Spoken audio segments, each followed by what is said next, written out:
Welcome back, everyone.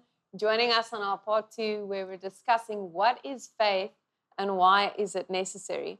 And just previously, we were discussing that we came to the conclusion that faith is not faith in something, but it's faith in someone.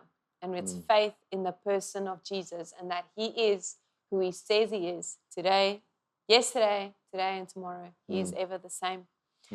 And so join us today as we're just going further down this discussion. And comment and share your ideas and thoughts around this and how faith has played a role in your life. We would like to know. So my next question would be to you, if faith is required of us, and we've established that faith is our faith in someone and not in something, is it possible for me to have half faith or some faith? Because if I take a relationship, let's take our marriage, for example, faith is ultimately trust. I have trust in this person. I have trust in that you will keep your word, that you are who you say you are, and that you will be who you say you will be. Is it not? Now, we know we're all human. We make our mistakes. This is not for bashing, right? But ultimately, I have faith in you as my husband. I trust in you. And if I have a lack of faith, and that's why when marriages break up because of this, the destruction of the trust in the relationship, the faith in that person is removed, right? I no longer have faith in you as a person, right? So is it possible? So we've established you can have some faith, but how does that affect our relationship? And if I have some faith but not all faith, because I'm drawing this to our relationship with Jesus, like, is it possible for me to have some faith in some areas and just not faith in others? Because then, again, am I truly having faith in him as a person? Yeah, so I think that's that's a really awesome question that deserves a straight answer. But and in answering that, I want us to just be clear on this subject of faith. We can do a series for a year, every single day, speaking on the subject of faith. It's such a vast, amazing subject, because the power of faith and the gift of faith and everything will change everybody's life. So I think many times the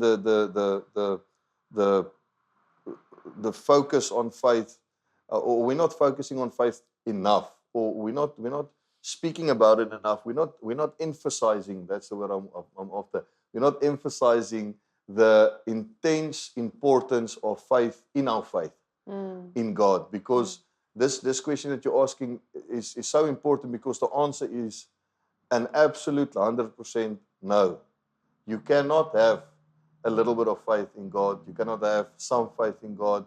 You cannot have be a Christian that's sitting on the wire, that I believe in him a little bit, but I also want to just I like what all the other religions are also saying. So I want to have a little bit of this religion, a little bit of this religion, a little bit of that religion. I want to be a little bit of a Muslim, a Buddhist, and a Christian. I mean, there's absolutely no way that you'll have any result in your life, and you are not going to heaven if that's the way that you are living, because the Bible is very clear on how this works. We are not in a religion. We are in a true relationship with Jesus. The Bible says there's only one way to the Father, and that's through the Son. And then the Bible says Jesus is the gate. He's the only one. There's only one way through to God, and that's through that gate. There's no other religions that can pass through there. There's no other things that can come through you, with you, through that gate. The Bible says the road is wide, and many people are walking on that leads to hell. But the road is narrow, and not many is going through there that's leading to eternal life with What's Jesus. What's that saying? They say the road is wide and paved with good intentions. Yeah. But good intentions is not going to get you in anyway. No, and that's why Angus Buchan also always says that good people don't go to heaven. Unfortunately, that's true. Believers do. Unfortunately for our sake, because then it didn't depend on my deeds. I didn't have to get myself there. Yeah. You know? And so he says believers do. So, and to believe in anything takes faith and requires faith. You cannot believe in something if you don't have faith in that something or someone or that person. Coming back to what you said, is can you have faith in me a little bit to be your husband? Because if it's how will that relationship look? If let's take the marriage or the marriage, for instance, is if I trust you a little bit, I'll be concerned that you might do something wrong. Or if I like you a little bit, we won't go anywhere. I have to really love you with all my heart. I have to trust you with all my heart. I have to back you with all my heart. I have to be invested with all my heart. And if I'm not, then we're not going anywhere. The marriage will stop, or it will go to destruction. Let's take this example, like if I, not to go into marriage counseling, but let's say I have faith in you as a person, but when it comes to our finances or something, I'm speaking to a marriage out there perhaps, and you're saying, yes, I have faith, but in this area, you know, they just haven't proven themselves, and you know, it's very hard. And while that is true, and then it's not taking away that's why we have each other, right? Is to help each other and to fill each other up when where the one is weak, the other one can be strong. But also is, what does that do to your relationship? That places strain. Yeah, immediately, if I'm wondering, Distrust. if he's just going out and buying things, what if we're just spending money? What if we're just doing this and living lavishly? Like all of a sudden, what it is creating is there's no more unity in my marriage. Yeah, so this is not an ideal state. It is possible. It's possible for us to be in a marriage like that, but it's definitely not a state of unity. It's not a state of complete peace and trust that, yes, we are on the same page about everything, you know, and that's why it's so important to actually to sit down and get together and be on the same page, because where there's unity, the Lord commands a blessing. Yeah. Blessing is there where unity is. So he's saying that complete trust, not only in your spouse, but I'm saying complete trust in him. I'm now having unity with Jesus. I now have unity with him and his word, and I'm believing what he's saying, and I'm trusting what he's saying. What is happening as my faith is stirring, and this blessing can be poured out, because now I am in unity with Christ. I'm one mind with him. I've received his mind. And as we said in the previous podcast, I love Philippians 4 verse 8. My children have to say it out loud to me. It is so important, because I feel like if we can teach them from a young age to take these thoughts captive, no one is above reproof. No one is in the place where they're not tempted in their mind with thoughts of whatever against someone or even against God. You know, every high stronghold must be brought down and be brought low before God. And so to quote that scripture, Philippians 4:8, which says, whatever is true, honorable, just, pure, commendable, whatever is of excellence, I will only think upon these things and practice them. Well, Paul says, what you have seen and heard from me, and practice and implement these things. We are the model to our children. What you have seen, and that's a hard one, what you have seen in me and you've seen me doing, okay? Practice these things. What is your children observing you doing? What are they observing in your everyday life? Because they are going to practice and mimic you, because that's an instruction from the word. If you are still doing things in the world and you're still bringing that into your household, you're effectively allowing that onto your children. Yeah. You're giving that thing space and allowance, whether that's alcohol, cigarettes, whatever you are still allowing, you are allowing that into your house. And be the authority and stand up against that. But ultimately, the word says, let us meditate upon these things and practice these things. And then the God of peace will be with me. Now, the God of peace is the one that comes when I have unity in my household. But I have this trust in God, and I have this trust in his word. So whenever a thought comes in or a doubt, because Satan, was what we've established, wants us to doubt the word of God. Immediately, previously we were talking about the sower sowing seed in Mark 4. And we said that there's different, circumstances where the seed will be thrown. This is being a seed. We are speaking about the word of God. This is seed that is being scattered. Either it's going to fall on the hardened heart, on the path, either amongst the weeds or thorns, and it's going to be choked up by the cares of this world, or it'll be snatched up immediately by Satan, or it will yield 30, 60, 100-fold, depending on the condition of your heart, which we were discussing before. But so now we are depositing this seed, right? And the only thing Satan can come and do is come against that with doubt or questioning or unbelief. And that's the only tactic that he really has, because he cannot divert you, because perhaps you're already set on your faith. You've already made Jesus your Lord and Savior of your life. So you've made this head decision, right? But he can still get you to veer off from the 100% direct in questioning and in unbelief and in allowing doubt, especially in certain areas. Like, oh, you haven't been healed of that. Are you sure that's for you? Are you sure? Maybe the Lord's trying to test you through this trial or through this thing. And your faith will Amen. be tested. Listen, I'm Amen. not coming against that. The word says your faith will be tested. But the word also says, I think it's 2 Corinthians 9:8, where it says that you need to be ready for every good work. How are you ready for every good work if you are crippled and sick? Is God against his word? No. So how can he say we as Christians need to be equipped and ready for every good work if I am unable to perform every good work? If Yeah. I'm not able to perform every good work because I'm sick in my body or I'm struggling financially, then that thing is out of alignment, because no, the word says I should be ready to perform every good work. This thing is inhibiting me from doing that. I am sick or I have financial problems or whatever. This thing is stopping me from doing this thing. It's out of alignment with the word of God. We need to sort this thing out. But it starts here. As long as I believe that this is here to test me, this is something that is just my lot in life, or I am actually like cuddling it like a little baby. I'm keeping it there and I'm keeping it alive, essentially. So we've discussed this. Can we have some faith in God? And Yeah. we're saying that Yeah, I believe. we should have all I faith. really think it's important to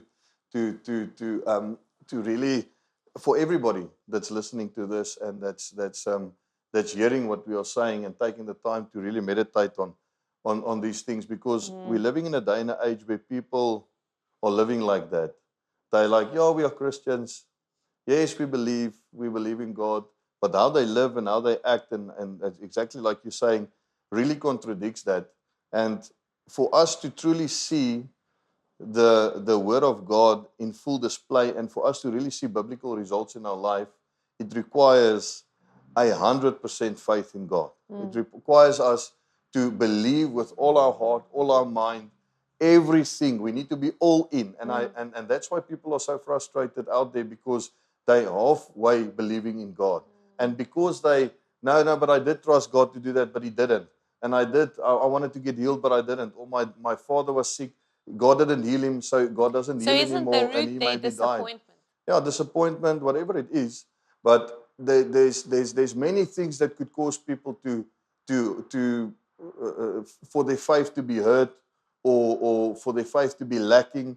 But there's a great scripture in the Word of God where Jesus answers this question that you actually asking to me right now. Listen to what it says here in Mark 11:22. He says, then Jesus said to the disciples, listen how beautiful this is. Have faith in God. I tell you the truth. You can say to this mountain, may you be lifted up and thrown into the sea, and it will happen. But you must really believe it will happen and have no doubt in your heart. I mean, that's the answer to your no question. doubt. Yeah. I tell you, you can pray for anything. And if you believe that you have received it, it will be yours. But when you are praying, first forgive anyone you're holding a grudge against, so that your Father in heaven will forgive your sins too.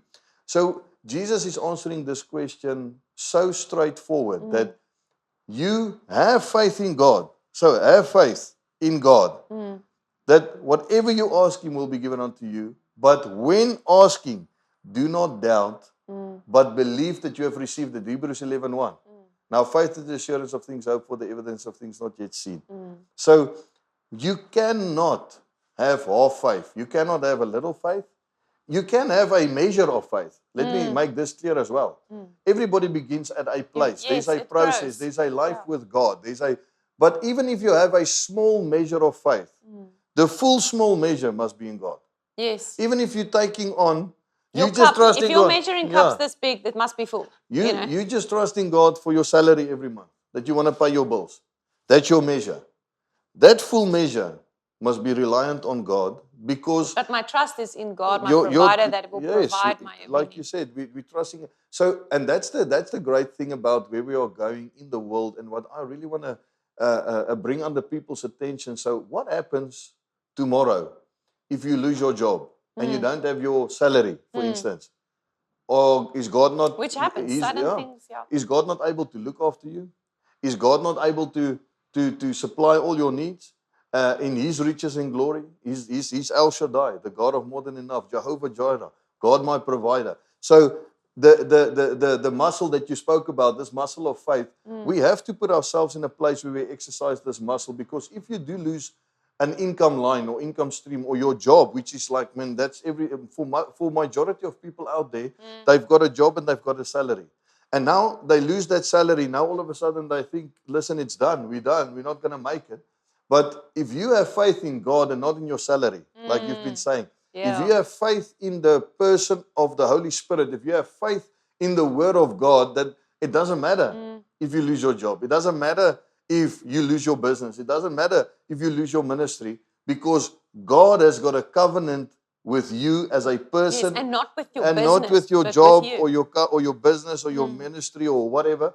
He's got a covenant with you. Amen. And I mean, that's another branch of speaking about faith, because then when we start speaking about covenant faith and what the covenant is that God has for our life, and how faith is the gateway into that covenant, because the Bible says that the same promise God gave to Abraham, He has given out to us, but we have to have faith that He has given that promise to us. We can read the only access scripture, these things by faith. and then people read the scripture, and many people in the Christian will say, but I've asked God many things and He didn't do it for me, so that scripture cannot be true. That's what I want to get back to when I asked you at the beginning. You can't claim something in faith if I don't have that in God Himself. If I do not know the person. Amen. And you have to believe the Word of God fully. Because that's why the Word of God says, faith comes by hearing, and hearing by the Word of God. So you have to read the Bible, and you have to start making serious adjustments in your life according to the Word of God. The Bible does not adjust to your life.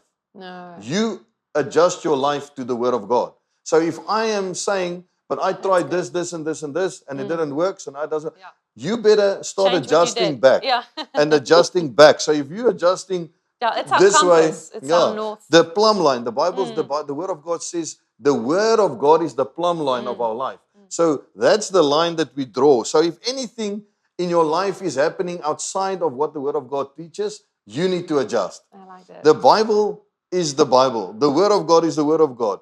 The Bible says, let every man be a liar, but the Word of our God stands forever. So the Bible says the grass withers, the flower fades, but the Word of our God will stand forever. It will last forever. You cannot do anything to change it. You cannot do anything to add by it or to take away from it, because it's already spoken. It's His Word. Jesus, the Bible says in John 1 that the Word became flesh. Jesus became the Word of God. He is the Word. He is the person that we trust in. If it will be good for you in your life. The word which was spoken by faith before the world and even began, became flesh. Amen. So if your measure is small, if you have a small measure of faith, the good news is that the Bible says faith increases. It grows. It is a growing gift. It's a growing force in your life, that if you have enough faith to believe God just for a little, start putting your faith out. Start doing things. That's why in the previous session, I said, Angus Buchan always says, faith that costs you nothing is worth nothing. You have to put your faith in God, trusting Him that He can do anything. The Bible says all things are possible for those who love the Lord their God. And then it says, you will do great exploits. Those who love the Lord their God will do great exploits in His name. How do you love God if you don't believe in His Word? How do you love God if you're halfway believing God? How do you love Jesus if you also believe in other gods and other religions? But we're living in a day and You an just want to age. cover all your bases. Well, the one base that you want to cover is this base. Yes. Is you have to make it out. You have to make up your mind. It's like Charlie Kirk is a very good example. He was outspoken. That guy, you can see that he didn't have faith in anything else but God, because that's why he would speak like that until the point where he was executed. Yeah. Until the point where he became a martyr, because he was so convinced that the Word of God is he true. Was coming against, He was so convinced that the Word of God was true. He was so convinced that what the Word teaches is what it teaches. I mean, that's why you will. I love what Angus Buchan always says. God created Adam and Eve and nothing in between. That's the Word of God. The Word of God is written. It is fact. It is done, and you would do well to adjust your life to the Word of God and to grow your measure of faith, so that when you read something like this, where Jesus says, have faith in God, I tell you the truth that you can say to this mountain, be lifted up and thrown into the sea, and it will happen. But when you really believe, it will happen. And have no doubt in your heart. And you can apply that to anything. Because what is that mountain? Is it sickness? Is it lack? Is it breakthrough? Is it your business? Is it your ministry? Is it your marriage? Is it your children? You can apply this scripture where Jesus says, have faith in God, and whatever this thing is that's in front of you, if you apply your faith in God fully, you can't apply faith in God 99.9% because God, and you can't lie to God. God is not like deceived. You can't deceive God. Like Eve was deceived in the Garden of Eden. Man gets deceived. The Bible says the devil is the deceiver of the brethren. He's the father of all lies. So we have to read the Bible and make it out in our hearts and in our minds and in our spirits. But then this is the great thing about faith. You can't just make it out in your mind, and between husband and wife you say, yes, we believe in the Word of God, but we don't do anything. No, it says it's going to be tasted. So. Yeah, and we don't go out and live the Word of God, live the promises of God, put everything on the line. I love when we just spent time with Wim Angus on his farm. He said such an amazing thing that really just hit me to the core. He said, and I mean, he believes in faith. He's a man of faith. I mean, the things that he's done in faith is so it's so amazing. It's a miraculous things. But and if you listen to him speak about faith, I mean, there's no little bits. There's no just half a little bit, just a half measure. You have to be totally all in, over the top, excessively. Everything in you must believe in God. Everything about you must have faith in God. You have to be all in with God. I mean, he said, when they were doing the one event, he said, he phoned somebody and he said, where is the biggest tent in the world? How can we find out where the biggest tent is in the world? Then the person phoned him back and he says, the biggest tent in the world is in Johannesburg. And he said to that person, book it. And then the person phoned back and said, listen, should we just discuss what this thing costs? And he said, book it. That is not arrogance. Yes, no. That is believing and have confidence in your calling, in your God. I mean, how do you even do that if you don't fully believe in God? And I mean, I had a conversation with a very dear friend of mine with regard to seed time and harvest, to physically sowing seed, because the Bible speaks, and the Bible says that the kingdom of God, this was also Jesus speaking, is based on increase. It's based on growth. It's based on, it says, a farmer puts a seed in the ground, and then first the blade, then the ear, then the full corn on the ear.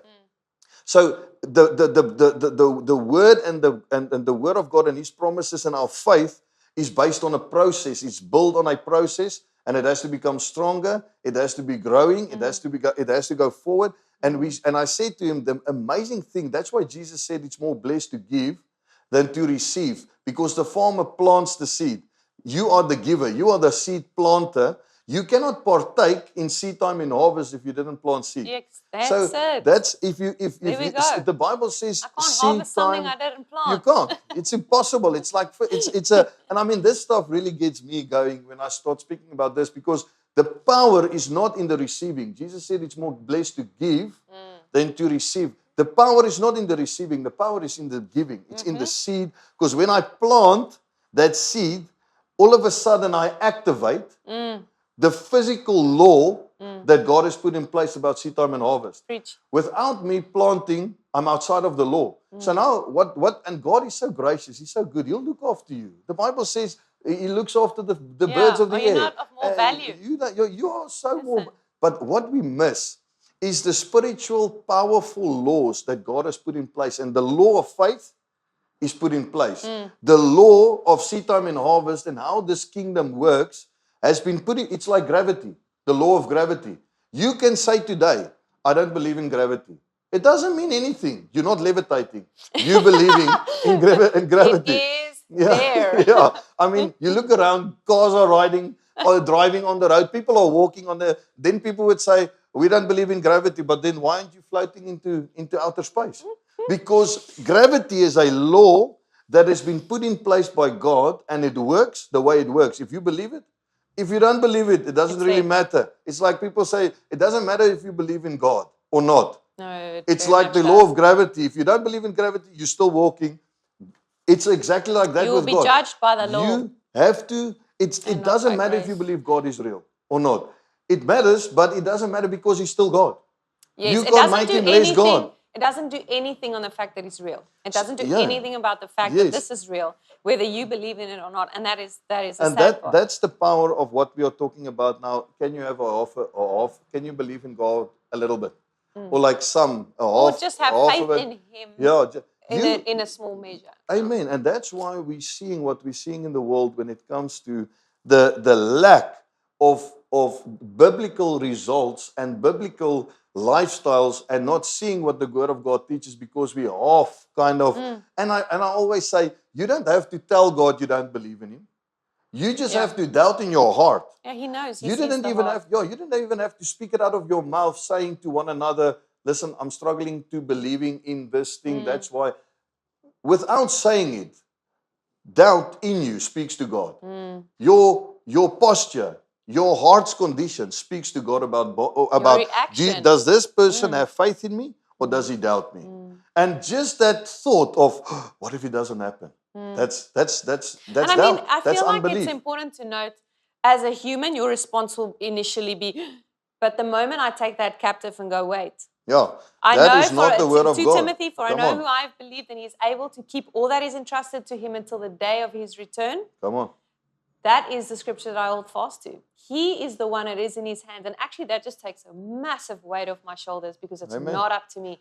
If I'm Amen. trusting Him in my marriage or in our business or finances, and I'm saying, Lord, I have trust that You have what's best for me. Amen. You want this to work. You want our marriage to work. You want us to be according to Your word. Amen. You say that, Lord, You want us to be in health and prosper, even as our soul prospers. Come on. That is what the word of God says. And I need to just hold on to that, and I can release everything else. Every other anxiousness or stressor, I can say, Lord, this child I can give unto You, Lord. You've created him. That's it. That's perfectly the power. in That's this being. that's the And I amazing trust- power of faith. I entrust in the character of God, Come on. and to know that He brings everything and makes everything beautiful in its time. In Ecclesiastes, He makes everything beautiful in its time, which I've given unto Him. And I you- need to physically release it and have faith in Him and who He is.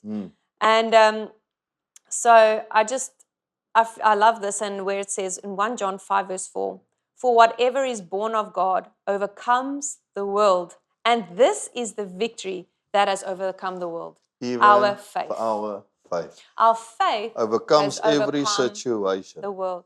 And so faith is not our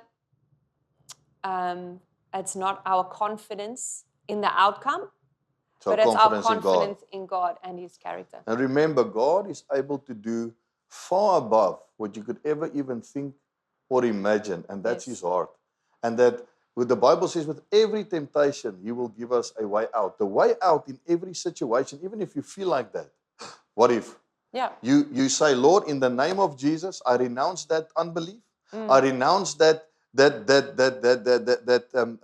that's Posture coming of in. unbelief, Let yeah. me tell you, devil, what the Word of God says. This is what the Word of God says. Jesus said, have faith in God, in that whatever I ask Him, not doubting in my heart, believing with everything inside me, it will be given unto me. Amen. So we're going to continue, I think, on this subject for a while. But we want to encourage everybody that's listening to this, that God, what God does for one, He'll do for another. What you make happen for somebody else, He will make happen for you. And the best thing that you can do in your life is readjust your life to the Word of God. Amen. In the name of Jesus. We love you. Bless you. See you next time. Come on.